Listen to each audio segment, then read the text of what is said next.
ಏರ್ಪೋರ್ಟ್ನಲ್ಲಿ ಅಸಂಘಟಿತ ಚಾಲಕರ ಸಮಸ್ಯೆ ವಿಚಾರ. ಏರ್ಪೋರ್ಟ್ ಅಧಿಕಾರಿಗಳೊಂದಿಗೆ ಸಭೆ ನಡೆಸಿದ ಸಂಸದ ಸುಧಾಕರ್.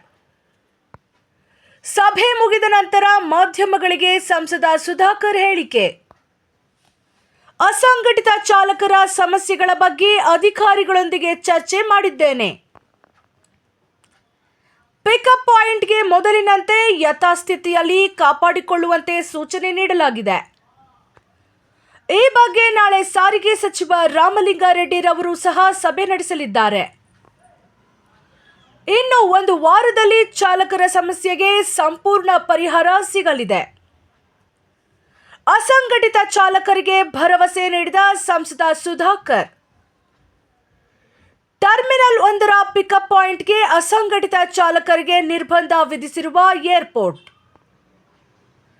ಕಳೆದ 1 ತಿಂಗಳಿನಿಂದ ಇದೇ ವಿಚಾರವಾಗಿ ಹೋರಾಟ ನಡೆಸುತ್ತಿರುವ ಅಸಂಘಟಿತ ಚಾಲಕರು.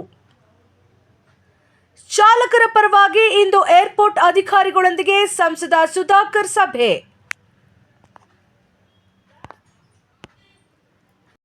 ಗೋವಾ ಏರ್ಪೋರ್ಟ್ ಅಲ್ಲಿ 2 ಮಿನಿಟ್ಸ್ ಸ್ಮಾಲ್ ಏರ್ಪೋರ್ಟ್. ಅಲ್ಲಿ ತುಂಬಾ ನಮಗೆ ರಿಕ್ವೆಸ್ಟ್ಗಳಾಗಿರ್ಬೋದು, ಆಹ್ವಾನಗಳಾಗಿರ್ಬೋದು, ದೂರುಗಳಾಗಿರ್ಬೋದು, ಅದು ತುಂಬಾ ಸಲ ಬಂದಿದೆ. ಅದರಲ್ಲಿ ಈ ನಾವೇನ್ ಡೌಟಿಂಗ್ ಅಂತೀವಿ ಅದ್ರ ಬಗ್ಗೆ ಆಗಿರ್ಬೋದು, ಇದನ್ನೆಲ್ಲ ಹೊರತುಪಡಿಸಿ ಸರ್ ಈ ವ್ಯವಸ್ಥೆಯಿಂದ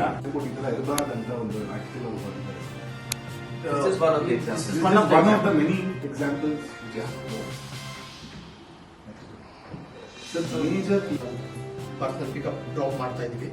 ಸೊ ಈ ಪಿಕಪ್ಗಳು ಏನಾಗ್ತಾ ಇದೆ ಇವರು ಚೇಂಜ್ ಮಾಡ್ತಾರೆ. ಯಾಕಂದ್ರೆ ವಯಸ್ಸಾದವರು ಮತ್ತೆ ಏನಂತಾರಲ್ಲ, ಎಲ್ಲರೂ ವಯಸ್ಸಾದವರು, ಗರ್ಭಿಣಿಯರು ಬರ್ಬೋದು, ಏಜೆಡ್ ಪರ್ಸನ್ ಮತ್ತು ಮಕ್ಕಳು ಕರ್ಕೊಂಡು ಹೆವಿ ಎಜುಕೇಶನ್ ನೋಡಿ. ನಮಗೆ ಮೇನ್ ಅಲ್ಲಿ ಯಾವಾಗ ಈ ಪ್ರಾಬ್ಲಮ್ ಆಯ್ತು ಅಂತಂದ್ರೆ, ಏನು ಅಲ್ಲಿ ಅಗ್ರಿಗೇಟರ್ಸ್ ಕಂಪನೀಸ್ ಮೊದಲು ಇರ್ಲಿಲ್ಲ. ಅಲ್ಲಿ ಬರೀ ನಾವೇನು ಪ್ರೈವೇಟ್ ವೆಹಿಕಲ್ಸ್ ಹೋಗ್ತಾ ಇದ್ವಿ, ನಮ್ಮ ಓಲಾ, ಇದು KCD